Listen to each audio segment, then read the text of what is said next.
जो पीजीटी के अंदर जो आने वाला है ना एनसीईआरटी से क्वेश्चन, अभी 11वीं और 12वीं क्लास का आता है, जो 11th और 12th का, तो वो वाला सेक्शन अभी करने वाले हैं, जो एनसीईआरटी से ये एक दो क्वेश्चन पूछ लेते हैं, ठीक है। ये है 12th क्लास की बुक और नाम है इसका फ्लेमिंगो।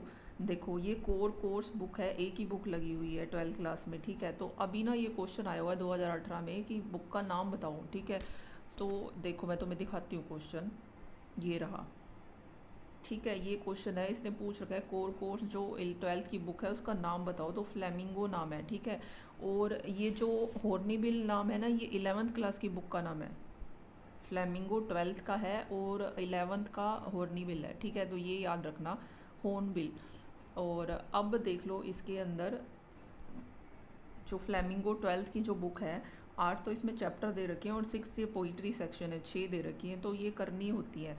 तो पहले इसका ना कुछ नहीं पता, ये कई बार तो इसमें से क्वेश्चन डालते हैं एनसीईआरटी में से और कई बार नहीं डालते, कई बार 5-6 क्वेश्चन आ रहे हैं, कई बार एक ही क्वेश्चन आ रहा है किसी साल। तो इसको छोड़ के मत जाना, चाहे एक नंबर का ही आए, करके जाना बस, ठीक है, कुछ नहीं छोड़ना।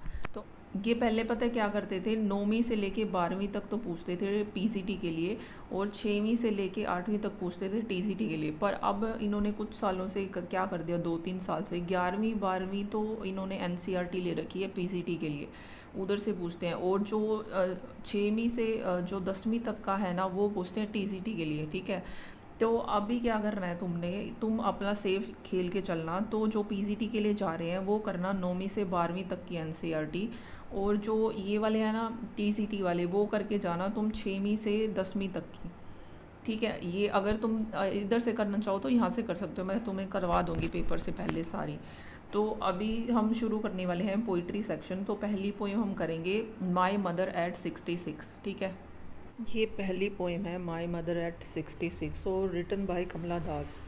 और ये जो कमला दास है ना, इसका जो रियल नेम है ना वो मानवी कुट्टी है, ये याद रख लेना। ये वैसे क्वेश्चन भी आ जाता है कई बार, कमला दास का रियल नेम है। और एक इसका कमला सुरैया भी नाम था, ठीक है, 2 नेम थे इसके, पर जो रियल में पहला नेम था ना इसका, ये माधवी कुट्टी था। तो इसने लिखा था ये नोवेल माई मदर एट 66। देखो इसने बाकी इसके कलेक्शंस भी बता रखे हैं, इसने लिखा है इंग्लिश के अंदर alphabet of lust, Padmavati the harlot, थोड़ा उसके बारे में ज़्यादा लिखती थी, ह्यूमन रिलेशनशिप के बारे में। तो अब हम इस पढ़ते हैं इस पोएम में क्या लिखा हुआ है। तो मैं ये तुम्हें बता देती हूँ ये क्या है। जो माधवी, ये जो इसमें पोइटेस है ना, ये क्या कर रही है, अब जा रही है, ठीक है, कहाँ जा रही है, कोचीन जा रही है। अब ये अपने घर से बैठते हैं, ठीक है, कार में बैठेंगे, फिर ये जाएंगे एयरपोर्ट, ठीक है। और ये जो कार में बैठने से एयरपोर्ट तक का जो सफ़र है ना, उसके बारे में ये सारा कुछ बताया गया है। तो अभी शुरू करते हैं। Driving from my parents home to Cochin last Friday morning I saw my mother beside me. तो अभी क्या कह रहे हैं ये, अपने पेरेंट्स, जो इनके पेरेंट्स का होम है, अब वो क्या कर रही है, उधर से कहाँ जाने के लिए इसने मतलब तैयार हो गई है, कोचिन जाने के लिए। और ये कौन सा दिन है, फ्राइडे का, और फ्राइडे कौन सी, मॉर्निंग फ्राइडे, मतलब दिन का टाइम है, मतलब सुबह का। आई सो माई मदर, मैंने मेरी मदर को देखा, बिसाइड मी, बिसाइड होता है साथ में, मतलब यहाँ वो बैठी है, यहाँ उसकी मदर बैठी है, ठीक है, कार में बैठी है। अभी बताएंगे। अब ये क्या है, आई सो माई मदर, इसने बोला ना आई सो माई मदर, तो अब ये आगे बता रहे थे इस लाइन में कि इसने अपनी मदर में क्या देखा, डोज। डोज होता है ऊँघना, मतलब ऐसे स्लीपी सिचुएशन में होता है ना इंसान तब। तो ओपन माउथ, ठीक है, मतलब मुंह खुला है, हर फेस एशन like that of a corpse. Corpse होता है लाश, मतलब उसका फेस, जो मदर का फेस है वो ऐसा एशन हो गया, मतलब राख के जैसा हो गया, जैसे एक लाश का फेस हो जाता है ना, वैसे वाला। रियलाइज्ड विद पेन, अब क्या है, उसको रियलाइज़ हो रहा है विद पेन, मतलब पेन के साथ, that she was as old as she looked. अभी इसको क्या रियलाइज़ हो रहा है कि उसकी मदर उतनी ही बूढ़ी है जितनी वो दिखाई दे रही है, ठीक है। And soon put that thought away, पर वो ये चीज़ को ना याद नहीं रखना चाहती, तो वो क्या कर देती है, अपना ध्यान मतलब भटकाने के लिए क्या करती है, वो बाहर देखने लग जाती है। हम ऐसे ही करते हैं ना, मोस्टली गाड़ी या कहीं जा रहे होते हैं, बाहर से ध्यान हटा के अंदर कर लेते हैं, या अंदर से हटा के बाहर, ताकि हम जो सोच रहे हैं वो ना सोचें। तो सेम ये करती है, ये बाहर देखने लग जाती है। और बाहर क्या देखती है, looking out at young tree sprinting. Sprinting का मतलब होता है चलते हुए, मतलब रनिंग सिचुएशन के अंदर। तो ये ट्रीज़ को क्या कह रहे हैं, स्प्रिंट हो रहे हैं, मतलब वो भाग रहे हैं। Merry children spilling out their homes, spilling का मतलब होता है to come out in a large number, बाहर आना। जो चिल्ड्रन है वो बाहर आ रहे हैं, कहाँ से बाहर आ रहे हैं, देयर होम्स, उनके घर से बाहर आ रहे हैं। तो देखो ये जो THEIR और THERE, इसमें क्या डिफरेंस होता है, ये यूज़ होता है THEIR, ये पर्सन के लिए यूज़ होता है, और जो देयर, ये वाला देयर है, ये यूज़ होता है किसी जगह के लिए, वहाँ यहाँ ऐसे करके। तो अब इसको याद, इसमें डिफरेंस याद कैसे रखोगे, देखो जो THEIR है वो देयर के लिए यूज़ होता है। तो देखो आई भी हम हमारे लिए यूज़ करते हैं, तो इसमें भी आई आ रहा है, तो जो आई वाला देयर है वो इंसानों के लिए है, ठीक है, ऐसे याद रख लेना। अब यहाँ पे इसने मैरी बोला है, MERRY, मैरी का मतलब होता है खुश, और जो MARRY होता है उसका मतलब होता है शादी, ME का मतलब होएगा हैप्पी वाला। तो जो मैरी चिल्ड्रन, अब जो खुश हैप्पी चिल्ड्रन है वो क्या है, स्पिलिंग आउट देयर होम्स, मतलब they are coming out from their houses, but after the airport security check, standing a few yards away, I looked again at her vain pale। अब क्या है, ये पहुंच गए हैं, ठीक है, वो क्या कर रही थी, मतलब बच्चों को देख रही थी। अब जब वो एयरपोर्ट पे पहुंच गए हैं, सिक्योरिटी चेक हो गया है, standing a few yards away. अब जो उसकी मदर है, ये देखो ऐसी सिचुएशन में वो खड़े हैं कि उसकी मदर उधर है, ये इधर है, मतलब फ्यू यार्ड्स अवे, थोड़ी सी दूरी पे खड़े हैं। आई लुकड अगेन हर, अब कह रहा है मैंने अपनी मदर की तरफ फिर से देखा, वेन पेल, ठीक है। अब उसकी मदर क्या है, वेन है। वेन का मतलब होता है जो बिना फिजिकल इमोशंस के होते हैं ना चीज़ें, उस उनके लिए यूज़ करते हैं ये जो वर्ड है वेन, ठीक है। या कलरलेस है, मतलब उसके फेस पे कोई इमोशन नहीं दिखाई दे रहा, ठीक है। As a late winter's moon and felt that, जैसा कि जो विंटर का मून होता है ना, उसके उसमें कोई भी इमोशन नहीं दिखाई देता, सेम टू सेम मेरी मदर के फेस पे भी कोई इमोशन नहीं दिख रहा। अब ये कह रहा है फेल्ट दैट ओल्ड फेमिलियर एक।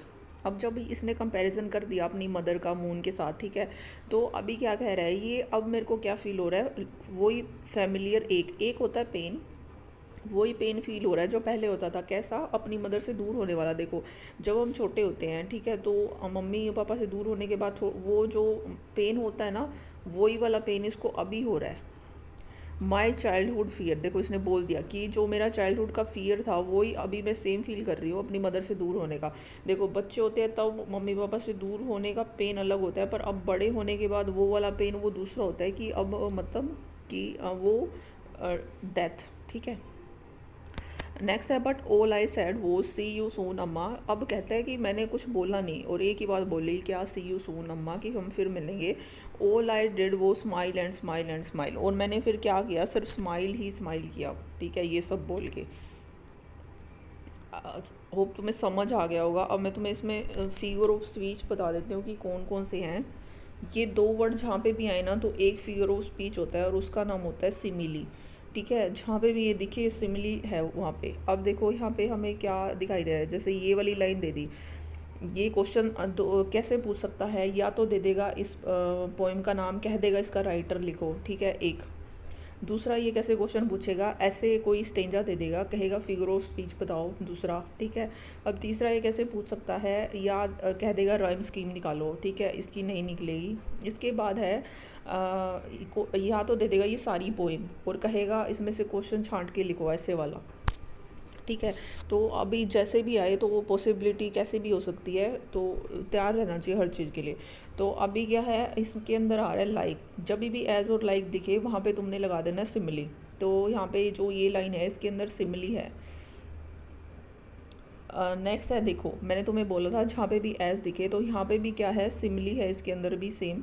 नेक्स्ट है, ये जो है ना यंग ट्रीज प्रिंटिंग, तो यहाँ पे है पर्सोनिफिकेशन, और पर्सोनिफिकेशन उन चीज़ों के लिए यूज़ करा जाता है, जो पर्सोनिफिकेशन है तब यूज़ करते हैं जब कभी निर्जीव वस्तु को सजीव की तरह दिखाया जाता है। मतलब जैसे कि क्या है, ट्री हंस रहे हैं, हवा नाच रही है, फूल घूम रहे हैं, ऐसे वाला। मतलब ये पॉसिबल थोड़ी है नेचर के लिए सब करना, वो तो फिक्स होते हैं एक जगह पे। तो इसने यहाँ पे क्या कर दिया, यंग ट्री स्प्रिंटिंग, स्प्रिंटिंग का मतलब होता है भागना। अब ट्री भाग थोड़ी रहे हैं, वो तो कार चल रही थी तो भागते उसको दिख रहे थे। तो जो ये लाइन है ना, इसके अंदर पर्सोनिफिकेशन है। नेक्स्ट है, ये जो है ना लेट विंटर मून, इसने अपनी मदर के साथ जो ये कंपैरिजन किया है, इसके अंदर क्या है, ये देखो एज लग गया, तो ये क्या है, इसके अंदर हमारा सिमिली है। अगर ये एज नहीं लगा होता, सीधा ही दे रखा होता, तो हम यहाँ पे ना मेटाफर लगा देते। देखो मेटाफर और सिमिली में इतना ही फ़र्क है, जब एज और लाइक लग जाएं तो हम उसको बोलेंगे कि इसके अंदर सिमिली है। पर अगर एज और लाइक नहीं है और फिगर ऑफ स्पीच मतलब कंपैरिजन ही दिखा रखा है, तब हम लगा देंगे मेटाफर। क्वेश्चन करते हैं। The poem is made up of, मतलब ये कितने, ये जो स्टेंजा या लाइन से बनी है, तो इसमें एक सिंगल सेंटेंस है। Next is the image of married children has been brought out by the narrator in order to, ये जो बच्चों की इमेज है वो क्यों दिखाई गई है, ये क्या दिखा रहा है, एनर्जी दिखा रहा है। The narrator is only using her smile to, ये सिर्फ जो नरेटर है स्माइल मतलब दिखा रहा है अपना, क्यों, to cover up her pain, मतलब अपना पेन नहीं दिखाना चाहती इसलिए। Smile and smile and smile, इसके अंदर क्या है, रिपीटिशन है, मतलब एक ही वर्ड को बार बार दिखा रहे हैं इसलिए। She said to her mother, उसने अपनी मदर को क्या कहा, सी यू सून अम्मा। Next is when the narrator looked at her mother again she felt a pang of, उसको कैसा लगा, a pang of her familiar ache, मतलब उसको पहले जैसा वो पेन फील हुआ। Next narrator again compare her mother to, अपनी मदर को उसने फिर से कंपेयर किया लेट विंटर मून से। ट्रीज प्रिंट कर रहे हैं, इसमें कौन सा पोइटिक डिवाइस है, तो पर्सोनिफिकेशन। तो अभी के लिए इतना ही, होप तुम्हें समझ आ गया होगा।